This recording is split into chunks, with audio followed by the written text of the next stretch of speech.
नमस्कार दोस्तों, राधे राधे। अनु शर्मा क्लासेस में आप सबका बहुत बहुत स्वागत है। हम लोग हरिवंश राय बच्चन जी की आत्मकथा क्या भूलूं के याद करूं का वाचन कर रहे हैं, जिसमें कल हम लोगों ने पढ़ा था कि घड़ी की चर्चा हो रही थी ना, अलार्म घड़ी आराम घड़ी कैसे हो गई, फिर उसके बाद राम घड़ी, वही चीज़ अब आगे हम लोग पढ़ते हैं। ठीक है।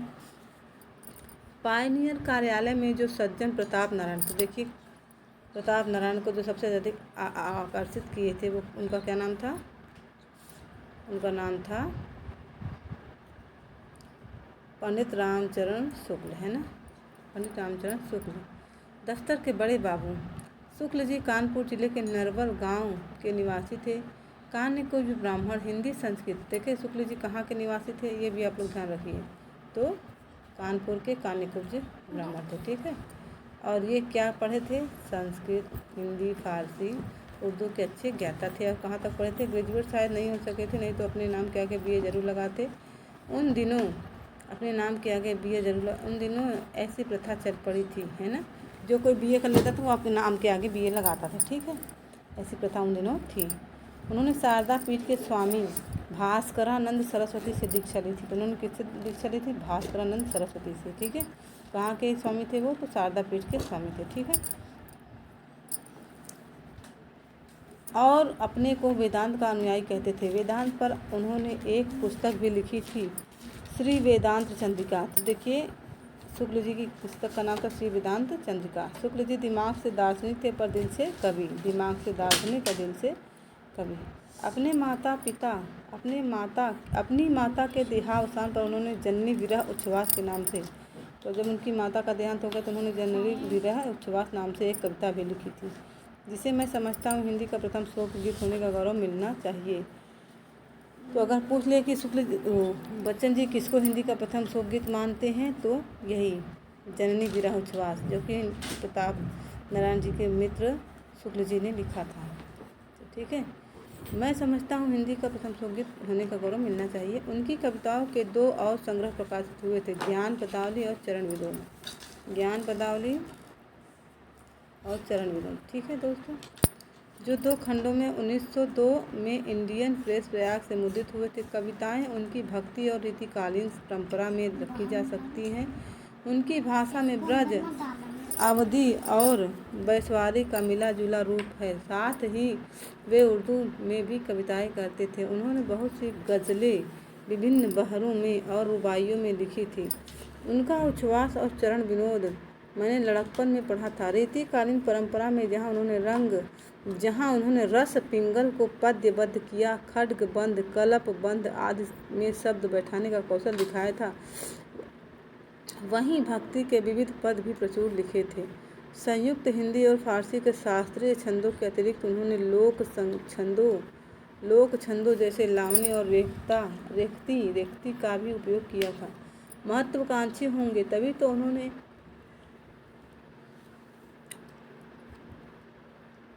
चरण विनोद में वीणा पानी की स्तुति करते हुए लिखा था। तो वीणा पानी मतलब माँ सरस्वती। क्या लिखा था, सॉरी दोस्तों, थोड़ा सा ये डिस्टर्ब हो गया फिर से। ज्यों कालिदास की हो सोई चाही मैं दीना पर, अंत में अपनी सीमा भी पहचान ली होगी। ग्रंथ समाप्त प्रार्थना में एक दोहा यूँ था, पिंगल रीत न जानो न कवि पद अभिलाष, मन जैसे चाहत भव तस तस कीन प्रकाश। तो ये पंक्ति आप लोग ध्यान रख लीजिएगा। इसमें संदेह नहीं कि शुक्ल जी व्यापक अध्ययन, दार्शनिक अभिरुचि और सृजनशील वृत्ति के व्यक्ति थे। उनके उदार वेदांत सिद्धांत ने उनको धर्म जाति विभेद भावना से ऊपर उठा लिया। वेद में देखिए, अब इनकी पंक्तियां हैं, ये वेद में राम, पुराण में राम, अंजीर में राम हो। ब्राह्मण क्षत्रिय वैश्य शूद्र और उपजाति जह ताही रामचरण व सबहि पिराजे जाति पाति बन नाही। तो ये पंक्तियाँ जो आपको आ रही बीच बीच में, उसे ज़रूर से ज़रूर आप लोग नोट करते जाइएगा, मोस्ट इम्पॉर्टेंट है। और ऐसा संस्कारी व्यक्ति एक अखबार के दफ्तर में क्लर्की करता था और ऐसे फाइलों के जंगल और सैकड़ों आंकड़ों के झांकड़ों में उलझा था जिनका दर्शन अथवा कविता से कोई संबंध नहीं है।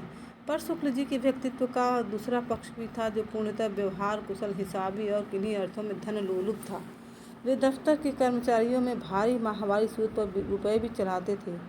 बड़े पद पर थे, अच्छी तनख्वाह पाते थे, कोई बड़ा दायित्व उन पर न था, न किसी खर्चीले व्यसन के शिकार थे। पर मेरे पिता का अनुमान था, बात को तो उन्हें ज्ञान भी हो गया था कि अपनी तनख्वाह से अधिक रुपए उन्हें प्रतिमाह सूद से मिलते थे, और यह काम वे चोरी छिपे नहीं करते थे। उन्होंने दफ्तर का न जाने क्या उपकार किया था, अथवा अंग्रेजी अधिकारियों को क्या पट्टी पढ़ा दी कि वे शुक्ल जी के इस व्यापार पर कोई एतराज़ न करते थे। अब मैं यहाँ समझता हूँ कि शुक्ल जी का काव्य शास्त्र, विनोद और धन मोह दोनों ही अभाव की प्रतिक्रियाएं थीं, जो एक में अपने जीवन की यत किंचित सार्थकता और दूसरे में संरक्षा ढूंढता था। शुक्ल जी की आंखें पुत्र को खोज रही थी, प्रताप नारायण की आंखें पिता को, सरपरस्त को। प्रताप नारायण को उन्होंने आजीवन पुत्रवत माना और उनको प्रताप नारायण ने पिता तुल्य। एक दिन शुक्ल जी ने प्रताप नारायण के सामने यह प्रस्ताव रख दिया कि वे उनके निजी लेन देन का हिसाब रखा करें, जिसके लिए वे उन्हें कुछ पारिश्रमिक भी दिया करेंगे। प्रताप नारायण ने काम करना तो स्वीकार कर लिया, पर पारिश्रमिक लेने से इनकार कर दिया। इस व्यवहार से उन्होंने शुक्ल जी का हृदय जीत लिया। दफ्तर के बाद उन्हें कई घंटे बैठकर उनका हिसाब किताब ठीक करना होता, पर न कभी उन्होंने इसकी शिकायत की, न कभी उनके काम में लापरवाही दिखाई। आड़े समय पर प्रताप नारायण के लिए शुक्ल जी ने भी काम कम नहीं किया, मतलब उन्होंने उसकी मदद की। मेरे पिताजी इस बात को बड़ी कृतज्ञता से याद करते थे कि उनकी रुचि और जीवन को परिष्कृत और निरूपित करने में शुक्ल जी का बहुत बड़ा हाथ था। शुक्ल जी ने उन्हें ज्योतिष और काव्य रचना में भी दीक्षित करना चाहा था, पर उनका ज्योतिष का ज्ञान ग्रहों को पहचानने, पत्रा देखने और जन्म पत्री जांचने तक ही सीमित रहा, और पद्य की एक पंक्ति भी उनसे जोड़ी न जा सकी। किसी छेदा शाह लिखित पिंकल की पुस्तक मैंने अपने लड़कपन में उनकी अलमारी में देखी थी। भक्ति काव्य का अध्ययन और संग्रह प्रायः संतवाणी सीरीज की पुस्तकों के रूप में उन्होंने शुक्ल जी की प्रेरणा से किया था। फारसी के सूफी काव्य का भी जिसके संस्कार उन्हें अपने पिता से मिले थे। उर्दू कवियों के कई दीवान भी उनके पास थे, जो उन दिनों बहुत सस्ते मिलते थे, प्रायः अजिल्द कुल्लियात नज़ीर। अब देखिए ये नाम है, अजिल्द कुल्लियात नज़ीर और मीर से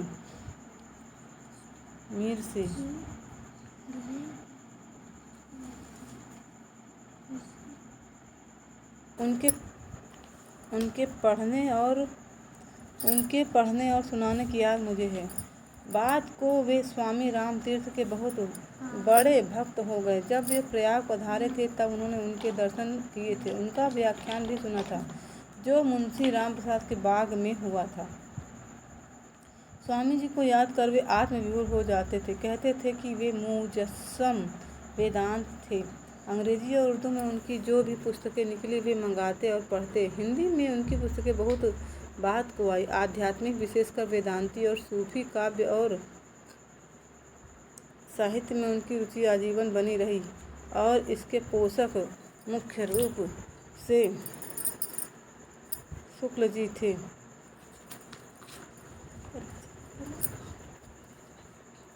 उन सस्ती के दिनों में 5 प्राणियों के भरण पोषण योग्य वेतन प्रतिमाह नियमित रूप से घर आने पर भी प्रताप नारायण और सरस्वती गार्हस्थ जीवन के प्रारंभिक कई वर्ष एक रास्ता ऊब, उदासी और सूनेपन के थे। सरस्वती की गोद बहुत दिनों तक नहीं भरी और उनकी सास के सारे अरमान अब एकमात्र बिंदु पर केंद्रित थे कि मरने के पूर्व वे अपने पोते को पोता न सही तो पोती को ही अपनी गोद में खिला लें। और लंबी प्रतीक्षा से निराश होकर वे इस वाक्य को उठते बैठते दोहराती, अपनी पतोहों की ओर संकेत करके, इनके हुई हैं जी हैं, पर जब हम देखे के बड़े न रहब तब, मतलब इनके बच्चे हुए होंगे और सब होगा, लेकिन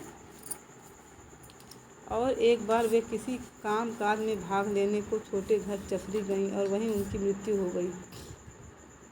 देखिए, दादी बिना पोता पोती खिलाए ही स्वर्गवासी हो गई।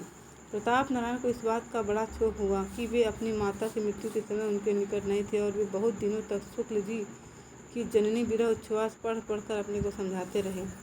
बुद्धि जिनको लोगों ने भोली भाली बिना जीव वाली समझ रखा था, विवाह के बाद बड़ी कर्कशा सिद्ध हुई। अपने इस विकास का उन्हें ज्ञान था और अपनी इस उपलब्धि को वे पारिवारिक और सामाजिक समर का कोई महत्वहीन हथियार नहीं समझती थी। हमारे इलाहाबाद की तरफ जनसाधारण में एक अंधविश्वास प्रचलित है कि जब हवा बंद हो जाए, जैसा गर्मी की शामों को वहाँ अक्सर होता है, तब यदि कोई सात करकसाव का नाम ले ले तो हवा चलने लगती है। मुझे अपने लड़कपन की याद है। गर्मी के दिन है, उमस भरी शाम है, पत्ता तक नहीं हिलता और बुद्धि आवाहन कर रही है, फलानी करकसा बहो, ढिमाकी करकसा बहो। और जब उन्होंने 6 करकसाओं का पूरा नाम कर लिया तो सातवां अपना भी जोड़ दिया, बुद्धि करकसा बहो। और कुछ ऐसा हुआ कि हवा चल पड़ी है, और अगर नहीं चल पड़ी तो बुद्धि के पास उसकी व्याख्या है। जो नाम लिए गए उनमें कोई पूरी करकसा नहीं है, सिर्फ बदनाम भर है। और उन्होंने दूसरी सूची बनाकर हवन शुरू कर दिया। बुद्धि की अपनी जेठानी से न पटी, वे बात बात पर उनसे झगड़ती। औरतों की लड़ाई मर्दों की बकझक तक पहुंची। रोज रोज की कला से घर में अशांति बनी रहती और अंत में बाबू राजकिशोर बुद्धि को लेकर परिवार से अलग हो गए और हमारे मकान के पास ही एक छोटा सा घर किराए पर लेकर रहने लगे। बुद्धि के कोई संतान न हुई। राजकिशोर व्हीलर कंपनी में काम करते थे। तो राजकिशोर कहाँ काम करते थे? व्हीलर कंपनी में, है ना, व्हीलर कंपनी में। भरी जवानी में ही उन्हें तपेदिक की बीमारी हुई और कुछ ही दिनों बाद वे चल बसे। ठीक है। बुद्धि अकेले नहीं रह सकती थी, अकेले रह नहीं सकती थी। जेठ जेठानी के यहाँ जाने का को वे तैयार न हुई। महारानी ने अपनी विधवा बेटी को अपने पास रखने का, यानी हमारे घर में रहने का प्रस्ताव मेरे पिताजी के सामने रखा। मंगल पंडित की वाचा सत्य सिद्ध हुई। पिताजी बुद्धि के स्वभाव से परिचित थे। उन्होंने बुद्धि को अपने घर रखने से इनकार कर दिया, शायद इस आशा से कि वे लाचार होकर अपनी ससुराल चली जाएंगी। उस समय तक उनके देवर भी अपनी पढ़ाई समाप्त कर नौकरी चाकरी से लग गए थे और 2 भाइयों के बीच एक विधवा का भरण पोषण कर सकना उनके लिए कठिन न था। प्रताप नारायण की आर्थिक समस्या कुछ वेतन वृद्धि के बावजूद अभी तक सुलझी न थी। बुद्धि के पति ने कुछ दूरदर्शिता से अपना जान बीमा करवा लिया था। पहले जान बीमा था, जीवन बीमा को कहते थे। उसके रुपए मिले तो बुद्धि का दिमाग आसमान पर चढ़ गया। ससुराल न जाने की उनकी अकड़ ने और जोर पकड़ा। पिताजी फिर भी बुद्धि को अपने साथ रखने को तैयार न हुए।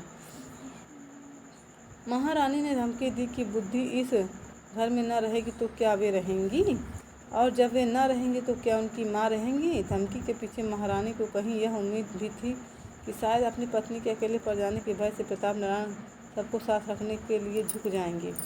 पर प्रताप नारायण न झुके और एक दिन महारानी अपनी माँ को लेकर बुद्धि के पास रहने को चली गई।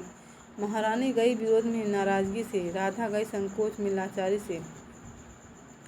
फिर कभी इस ड्योढ़ी पर पाँव न रखने की प्रतिज्ञा कर घर से निकलते समय महारानी ने गुस्से में शाप दिया, ई घर ढी हो जाए। राधा ने महारानी का मुंह पकड़ लिया। जब हमारा घर सड़क में आ गया और गिराया जाने लगा तब न राधा रह गई थी न महारानी। पर महारानी का शराप बहुतों को याद था और जब घर ढह कर महलबे का ढेर कर दिया गया तब मैंने कईयों के मुंह से यह बात सुनी, महारानी कौनी कुघरी में तोरे मुँह से ये बात निकसी रही कि ई घर सच्चो ढीह होगा। जब समय बीतने पर आपसी तनाव कम हो गया तो पिताजी कुछ रुपए मासिक राधा और महारानी को देने लगे और उन्होंने स्वीकार भी कर लिया कि उन्हें अपनी रोटी के लिए बेटी का ऋणी न होना पड़े। राधा ने तो अपने लिए एक छोटा सा घर भी अलग किराए पर ले लिया। पास के मंदिरों के लिए आरती बत्ती बटकर वे नानी माँ बेटी काफ़ी पैसे कमा लेती। सूरसती अब अपने बड़े से मकान में एकदम अकेली पड़ गई। प्रताप नारायण सवेरे 9 बजे से पहले दफ्तर के लिए रवाना हो जाते और रात बड़ी देर से लौटते। सूरसती दिन भर अपने को गृहस्थी के कामकाज में लगाए रखती, पर संध्या को जैसे ही अंधेरा छाता घर काटने को दौड़ता। वे सरे शाम ही खाना बना लेते और एक दीपट पर कड़ू तेल के दिए के उजाले में रामायण खोलकर बैठ जाती और तब तक बाँचती रहती जब तक प्रताप नारायण दफ्तर से लौटकर कुंडी न खड़खड़ाते। सूरसती के 2 बच्चे होकर उतर गए। घर उन्हें मनहूस लगने लगा। वे अक्सर अपने पति से कहती, इस घर में कुत्ता बिल्ली पालो तो भी मर जाते हैं, बाल बच्चे इसमें क्या जिएंगे। इस पर निराशा में आशा की एक किरण फूटी। सूर्यसती की तीसरी संतान एक कन्या थी जिसका नाम भगवान दे रखा। तो सूर्यसती की पहली संतान क्या थी?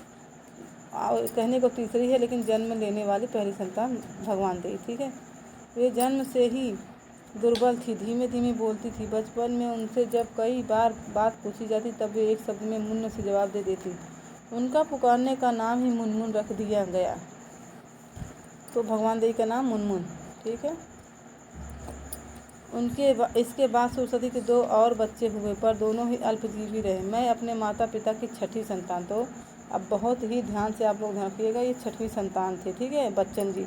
और इनका जन्म 27 नवंबर 1927 को हुआ था। 27 नवंबर 1907 को हरिवंश राय बच्चन जी का जन्म हुआ था। इसे आप लोग अपने नोटबुक में ज़रूर से ज़रूर नोट कर लीजिए, मोस्ट इम्पॉर्टेंट है दोस्तों ये।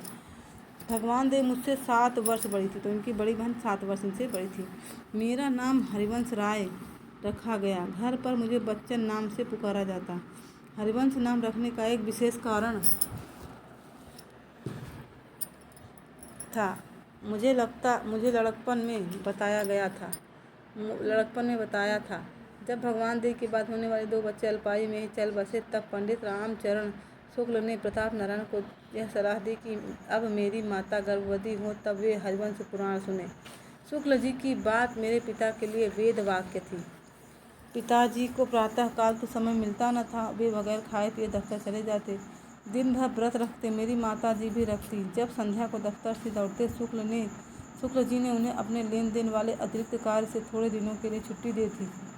तब कई घंटे पति पत्नी गांठ जोड़कर परिवार के पुरोहित से हरिवंश पुराण की कथा सुनते। पुत्र पद संतान गोपाल यंत्र की पूजा करते। तो किसकी पूजा करते थे? पुत्र पद संतान गोपाल यंत्र। देवकी सुत गोविंद वासुदेव जगतपति देहि में तनयम कृष्ण त्वामहम शरणम गतः। श्लोक का 108 बार वो जाप करा करते थे। ठीक है। तत्पश्चात आधी रात को रामायण पारायण करते। पुरोहित जी ने कथा सुनाने और पूजा कराने के लिए 1000 रुपये की दक्षिणा मांगी थी। पिताजी के पास इतना धन एक साथ देने की समाई न थी। सोचिए उस ज़माने में 1000 रुपये बहुत होते हैं दोस्तों, आज के ज़माने के हिसाब से। बताइए, हरिवंश राय बच्चन के पिता प्रताप नारायण मतलब अमिताभ बच्चन जी के बब्बा जी ने ये काम किया था। अनुष्ठान की समाप्ति पर उन्होंने एक पूर्जी पर धनराशि लिखकर पुरोहित जी को समर्पित कर दी और प्रति माह 10 रुपया उनको देते रहे। जब मैं 8-9 वर्ष का हो गया तब जाकर पिताजी इस संकल्प से ऋण से उत्तीर्ण हुए। बताइए, 8-9 साल तक उन्होंने 10 रुपये महीने के हिसाब से 120 रुपये साल देते रहे होंगे, तब जाके कहीं 8-9 साल में ये उत्तीर्ण हो पाए। पंडितों ने दान आदि में कुछ ऐंठने की गरज से मेरे जन्म पर किंचित चिंतित मुद्रा बनाकर घोषित किया कि लड़का तो मूल नक्षत्र में पैदा हुआ है। कहा जाता है मूल नक्षत्र में जन्मा पुत्र पिता के लिए घातक होता है। पंडितों ने उस कुप्रभाव के निराकरण के उपाय भी निकाल लिए हैं। मेरे पिता ने अपने ज्योतिष के यत्किंचित ज्ञान से यह सिद्ध कर दिया कि मैं मूल नक्षत्र में नहीं पैदा हुआ, शायद हुआ ही हूँ। जन्म का बिल्कुल ठीक समय कौन देखता है? घड़ियाँ भी कहाँ ठीक होती हैं। यहाँ पे बढ़िया लिखा है दोस्तों, थोड़ा सा मिस्टेक हो गया है टाइपिंग, आप क्षमा कर दीजिएगा। यहाँ पे घड़ियाँ होना चाहिए। सुनते ही कुछ पलों के अंतर से भी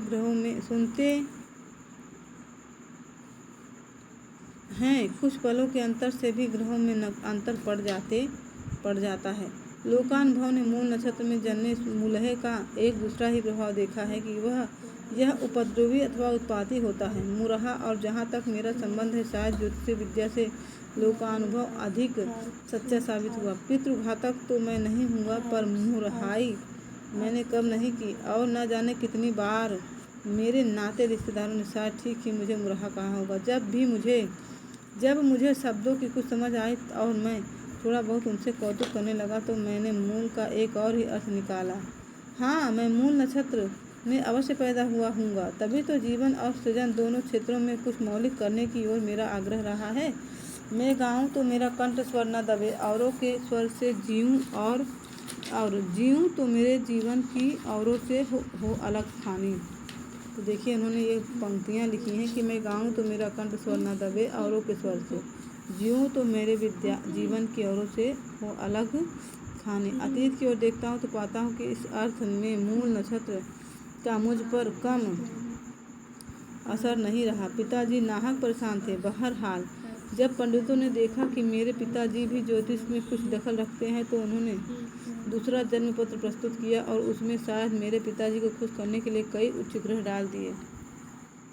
मेरा जन्म पत्र है। मुझे ज्योतिष का क ख ग भी नहीं मालूम। अच्छा बुरा जैसा हो उसे समय कुसमय राधा मेरी माता और अब मेरी पत्नी ज्योतिषियों को दिखलाकर और उनकी गणना के अनुसार ग्रह दशा का प्रभाव सुनकर आशंकित, आश्वस्त, संतुष्ट अथवा प्रफुल्ल होती हैं। कौतूहलवश कभी कभी मैंने भी उनकी भविष्यवाणियाँ सुनी, कभी अर्ध संदेह को, कभी अर्ध विश्वास से, क्योंकि कभी कभी उनकी बताई बातें किसी अंश में सच भी निकली हैं।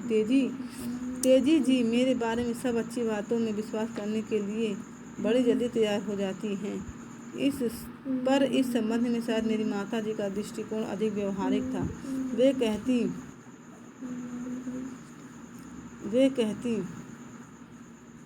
थी कि जब रानी का भाग जगता है तो उनको नौलखा हार मिलता है और जब नौकरानी का तब उसे तिलरी मिलती है। कच्चे मोतियों की 3 लड़की माला मेरे होने और जीने के लिए मेरी माता ने और भी बहुत से दाएं उपाय टोटके दामन किए। वे सहज विश्वासी थी। जो भी उनसे कहता वो उनको मानने के लिए तैयार हो जाती थी। अब हम लोग इसके आगे नेक्स्ट वीडियो में पढ़ेंगे। आपको हमारा यह प्रयास कैसा लग रहा है कृपया कमेंट में ज़रूर बताएं दोस्तों। और हाँ, आपसे यह विनम्र निवेदन है कि आप हमारे चैनल को सपोर्ट करें, लाइक करें, सब्सक्राइब करें और शेयर करें। राधे राधे दोस्तों। ठीक है ना जी, ये फ्री में आता है। अगर इसका कोई